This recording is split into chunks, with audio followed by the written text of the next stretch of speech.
not changing, permanent, and independent I or me.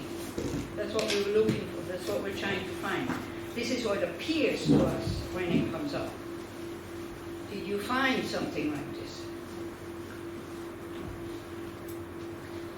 The consequence of finding something like that would have been what?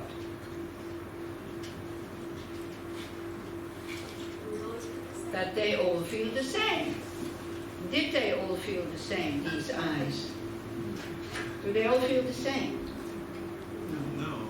So which one is this singular? Each only one felt like an eye. Okay, so we have multiple eyes. No, each one felt like, this is me, worrying about friends.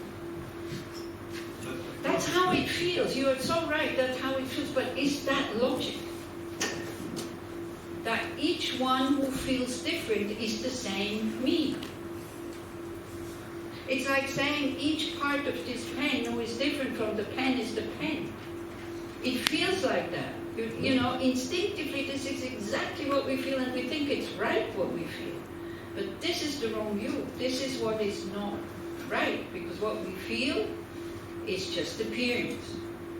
What we feel is not based on facts. What we feel is not even possible.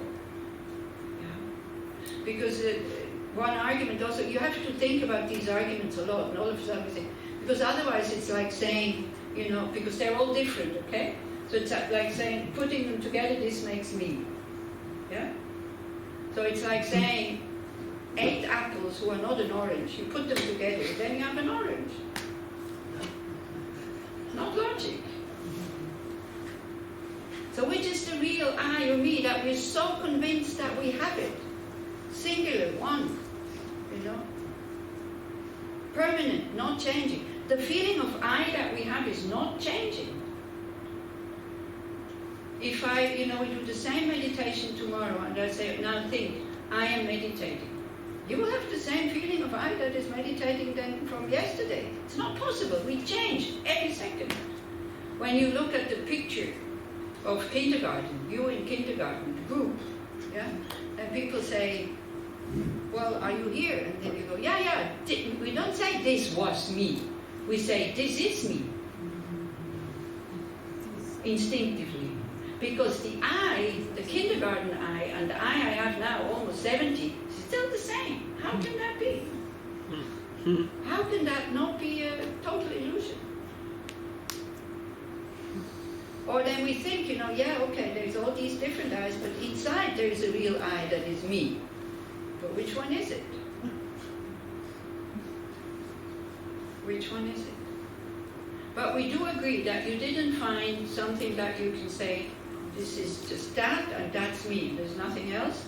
It is permanent, it never changes, and is independent. It doesn't depend on thoughts, like, thoughts of being hurt or thoughts of hurting others. You didn't find something like that, did you? Yeah. But then we don't give up. Then we kind of cook together with all these other things we find. We cook up an I. Because we think we need to have an I. And we need to have an I. We think we need to have an inherently really existing I, because otherwise we think we lose ourselves. What was the difference when you just sit and look at your breath, and then you start to think, I am meditating? Did you feel? What? Especially the people who meditate a lot, it's pom, and really big. It just jumps in. From where? Where was it before? Were we not meditating before? Yes, we were. So this I, totally depending on thought. When we think I, poof, it's there. But we need to think something in connection with body or mind, because otherwise, again, we can think I. Then nothing. Yeah, but it's like when then the kind of the I grasps. I am the body, or I am the mind. Maybe if we have time tomorrow, we'll do another one. It's quite interesting also with the I am meditating. Who is meditating? Yeah, to look. I have a question. Why do we have to accept that the I exists in a way, and not as we think? I mean, we say that it exists in a way because we use it. Yeah. Why can't we say that the I is a mental factor, or just a feeling? Like angry, like anger, like happy, like that. Why can't we say that? I was just about to come to that. Because that is not the I. That's why. When we say I is the anger, then we kind of identify with the anger. And that means if I want to get rid of the anger, I have to get rid of me also. That means I have to kill myself. This is why in psychology it's really important that to disidentify with the emotion. That I is the anger, or the artist, what we felt, what you felt, is what is called mental factors, what Leona says. And there's no need to have an I behind it, because there is the mental factor. That is it. Huh? Maybe you're, I'm not sure this is what you meant, but just like we can be angry, there is like a sensation of I-ness. Yeah, that makes the anger really strong, and that makes it like grasping. No, and then when we say I am meditating, I have another feeling, and this feeling is I-ness. Yeah. It's like an emotion. Yeah. So there is not really an I, there is an emotion, I-ness. Yeah, so when we look at it, that's right, then we feel an emotion, I-ness. When we don't look, it's I. When we don't look, there is no I. When we don't analyze, you know, when we're angry or when we're upset or when you, I don't know if it has ever happened to you that you come out and your shoes are gone. Yes. And then, Someone took my shoes. yeah, who took my, first thing is who took it? You know, sometimes really ridiculous stuff, like nobody comes into your apartment and you don't find the keys or your passport or something. Who took it? And nobody came in. It's like, it's always somebody else's fault. Yeah, so this is good that we see this, that we are able to love, because everybody's doing that. So you see, with this seemingly self-existent I, when we start looking, it is like something that we thought is there is not there. This is the realization. Something that we were so convinced is there is not there. But we function. We have emotions, and we have perceptions, and we have thoughts, and we have, what else do we have? We have thoughts, perceptions, experiences. It's not Yeah. we have, but there are. That's the thing. Because if we say we, then The person has. So we come to what the person is. Yeah. Because otherwise there are, then you become a bit too much airy-fairy, nobody home. Yeah. So there are, yeah, that's true, but still there is an I who has these things, but the I is not separate from the experience. Okay? So we are a person. But can you remember maybe when you have your bag and you put your telephone or your purse inside and you go to the shop, you want to pay, no purse. Has it ever happened to you? Yes. Or you have it in your pocket and it's not there anymore. How many times do you look before you accept that it's gone? How many times do you totally turn your back upside down? How many times? How many times? You see, everybody laughs. We all do the same thing. Why are we like this? Because we're convinced it's there. It has to be there. But it's not there. But we don't give up hope. So even though here it's like, I looked everywhere, it's not there. And this feeling it has to be there is so strong that sometimes you actually see it, even though it's not there. It appears, yeah. It appears through imagination because you're so used to see it in that place. I lost the card of my bus thing and train thing in Switzerland the other day, and luckily I don't have many things. I can look through all my things in half an hour. So, but I couldn't find it, but I went at least 3 times by saying, so now stop, okay, it's not there. And then to having to accept the fact that we will not appear. It's the thing, if I stop looking, then I lose it. But if I keep looking, maybe it comes. And the problem with this is it's not here. It is feeling. So when you do mindfulness meditation, when you meditate, you start to see what you're doing. You still do it. Yeah, like the habit is still they're doing it. But at least you don't buy into it. Okay? Now let's look at the sensation of I. Yeah, when I say is it bigger, is it smaller, is it stronger, is it weaker, is it what? And it doesn't have to be the same for everybody, by the way. Yeah.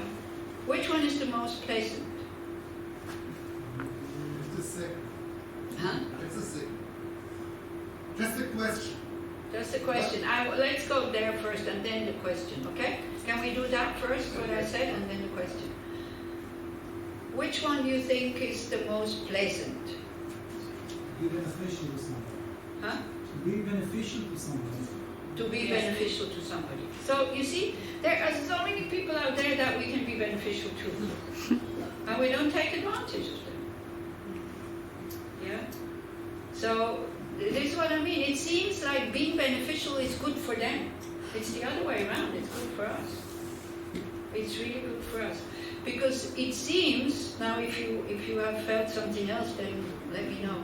But it seems that in this, when like, you know, I was able to be of benefit to somebody, the feeling of I, the sensation of I is very small, but it's very strong. Yeah, there is a subtle I that says, oh yeah, good, I did a good thing. Then if you start to, but I did better than others, then it goes into arrogance. And then you have to defend it. So it's like watching the mind, I tell you, is so tricky. We can sometimes think that it's like this, and then a little bit later it's not like this at all. You know, this feeling good about oneself, having special qualities and all this, very quickly goes into arrogance. And arrogance is a negative mental factor which creates karma. So, you know, and we don't pay that much attention to it. Yeah? But a good feeling about yourself is good, it's necessary. It goes into arrogance when you start comparing with others. Yeah? When you need somebody to compare to, or when you need a witness. Somebody says, wow, yeah, you're really good. But also, it's good to encourage somebody who has very small self-confidence that they are good. So if you have small, you know, like very little self-confidence, forget about all the things you do wrong. It's not going to help you. It's not going to make them better. Really go again and again and again and again. All the things that you did which are good. Yeah? Everything. Then when you feel that, you start to, wow, I'm really good. Yeah? Better than others. Then you go into all the things that you cannot do. And then you have some kind of equilibrium. Yeah? We need to learn how to balance the mind, because otherwise we, goes here and there. And for that, that's also why you need mindfulness, to see what is going on in the mind so that you can catch it. Yeah? Which one was the most uncomfortable? This also differs.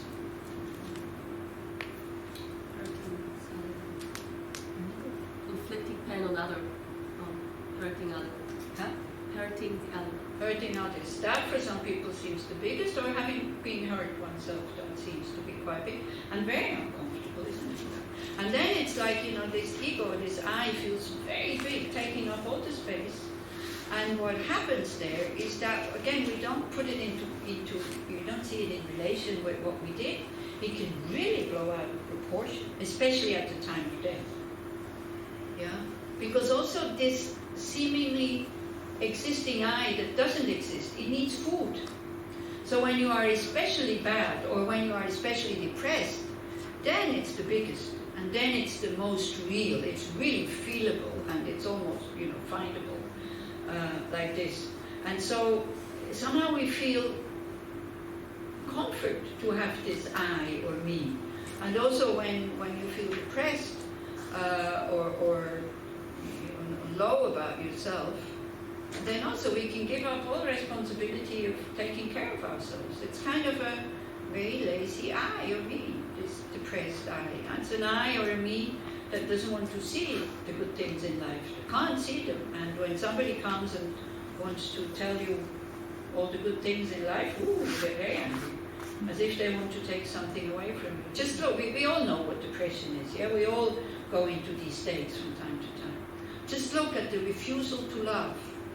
Somebody tells a really funny story, no, you're kind of, you don't want to love, but you want to stay in that space.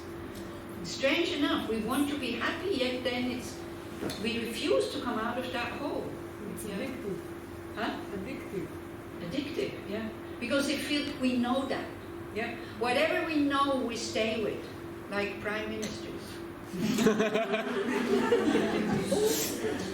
Oh my God. Whatever we know, we prefer to stay with the known because the unknown, don't know. And even if it makes us suffer, even if we see maybe that's not the right thing, I'm not talking about the prime minister. You know, I said the other day, there seems to be something that has a function but is permanent, and that something is Bibi Netanyahu. You have elections soon, yeah? So please go and take the choice that you have. Yeah? Please go to the elections, or otherwise stop complaining. Okay, so this one feels quite uncomfortable. Yeah? But again, it's an exaggeration. I remember I was called to a person who was dying, and she was in a really bad state. So I asked, I said, well, what? You know? She said, oh, I lied. I did a terrible thing. I lied. I said, you're okay. Well, because me, I thought like, you know, she killed somebody or something like that. So she said, I lied. So I thought, you know. And she said, about what? She said, well, I lied that I went to this university, but I went to another one in order to get a job or something. So for me, who didn't go to any university, you know, I thought, but for her, it was such a big thing that it really, really destroyed her peace of mind. So then just needing somebody there who says, look, but you didn't kill anybody, you didn't destroy anybody's existence, you did it. I said, one is able to put it into relation, and then we can see, okay, it's not a nice thing to do, but so what? You know, also, this is good for us to see when somebody lies to you. Wow, people can get so angry. As if we are always telling the truth. You see, the standard we have for other people's ethical behavior is really high. So if your standard for your ethical behavior is that high also, okay. But then for us, it's like, we always have a good explanation why we do. Yeah. So none of these I's that we felt is the real I. They are mental states. But then our wrong views or our ignorance is kind of adding an I to this. And then it makes it solid because the I that we add is permanent, singular, and independent. Try to remember these three things. Something that is just it. So that means, because the feeling of I that we have is always the same. Some people say, no, it's not. But they say it because they haven't really looked. Yeah? We know that the body changes. We know that the mind changes. But the I does not change. The feeling of I does not change. For that you need to observe, and quite a few times in order to know that. But there's also a very simple kind of example that I can give you where we see that it's like this, in fact. Let's say it's possible to, who knows, you know, in the future to have, the body is finished, now we can exchange like certain body parts. But let's say that, you know, medicine and science get so good that they can at one point just change the whole thing and give you a young body, okay? Would you do that? The people who are my age? I'm almost 70. The young body, of course. Huh? The young body. A young body fit, you know, right shape. You have no problem with your shape. So really, like, you know, fit, shape, flexible. You know, these things I need for my knee now. When I was still younger, this was my meditation cushion. I was sitting on those when I was traveling. Now I use them for my knees, so like, and a very high cushion, and it's like. But it's okay. I can be depressed about it, or I can just say, "No, that's the way it is." It's okay. Just be happy that still there is such things. Also, if you do have knee problems and you need something for your knees, this is perfect. You can buy them in the yoga store in Tel Aviv. They have them there, because then you always have it with you because you can blow it up, and so it's very good. It's very handy, and it really helps to be able to sit cross-legged. And you don't need to take other people's cushions to put under your knees. Okay? So let's say, okay, somebody comes, says, I give you a new body. Somebody else, now psychology with laser beams, don't know what, like making new connections in the brain or in the mind actually. They say, we can give you a new mind. A mind that is free from all negative emotions. Would you take it? Yes. Of course. So then there needs to be a moment of exchange. Okay? So, don't we have the feeling, okay, I get a new body, I get a new mind, but I is still the same. The I here is waiting for the new body and for the new mind. And I is still the same. That is the misconception. Because the I changes all the time. But by our believing in it when it appears, by our grasping onto it and by our holding onto it, we make it real. So what was your question? Since we can't really grasp the I, Yeah? why can't it be that there is an I which is colored by the prism we look for?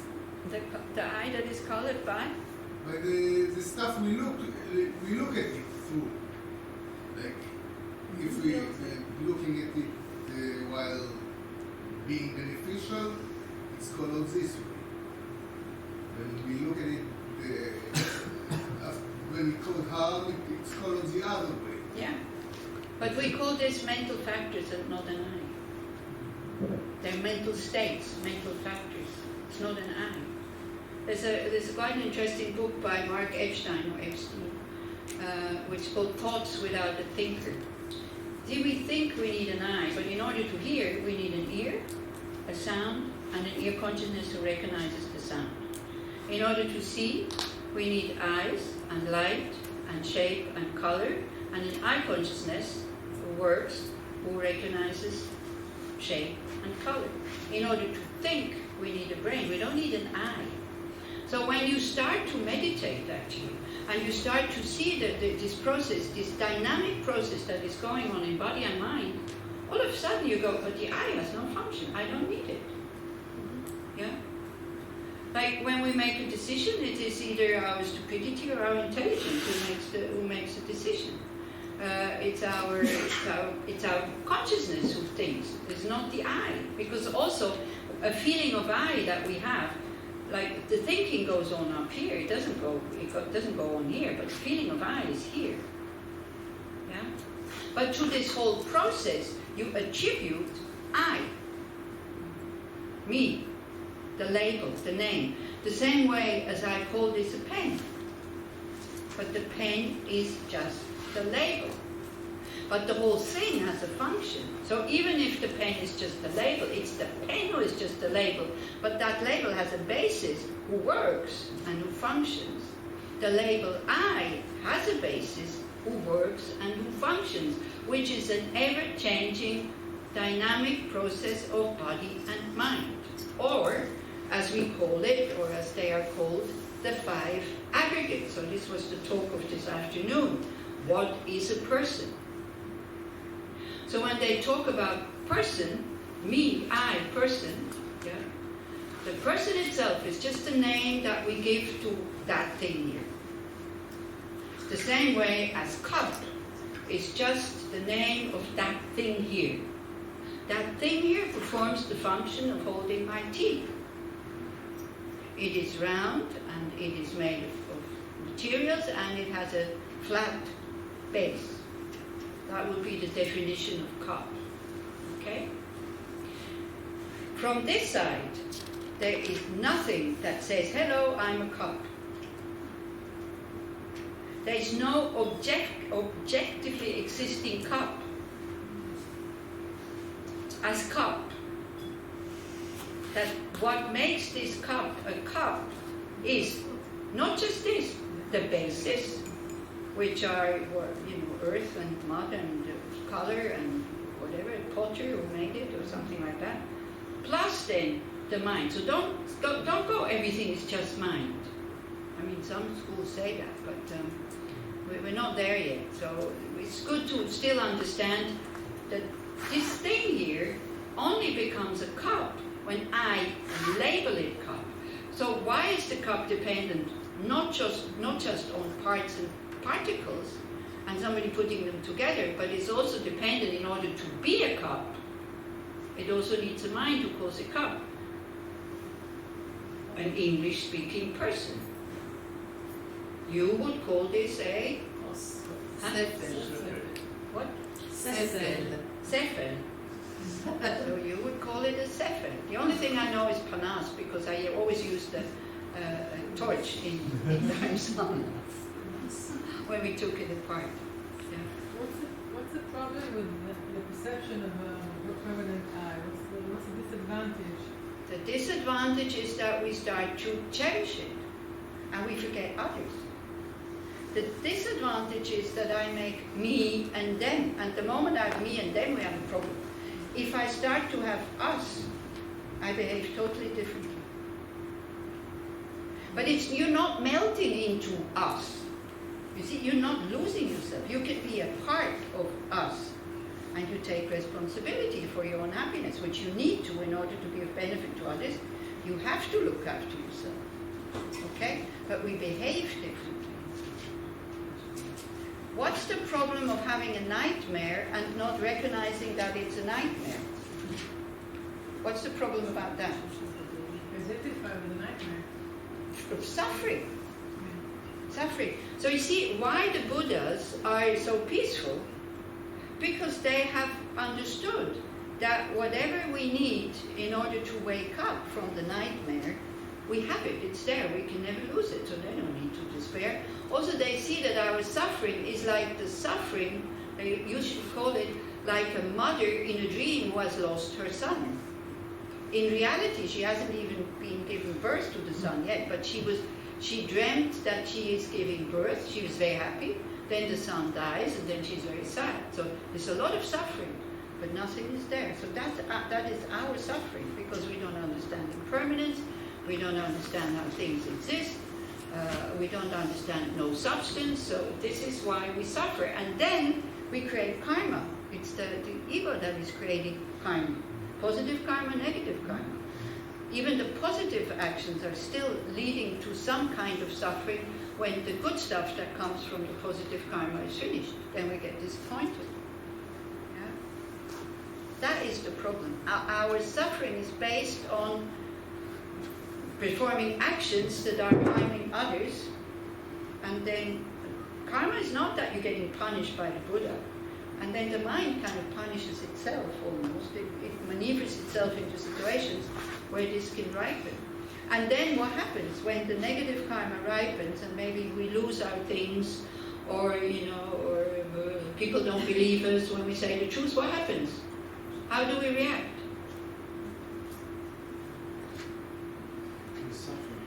We suffer.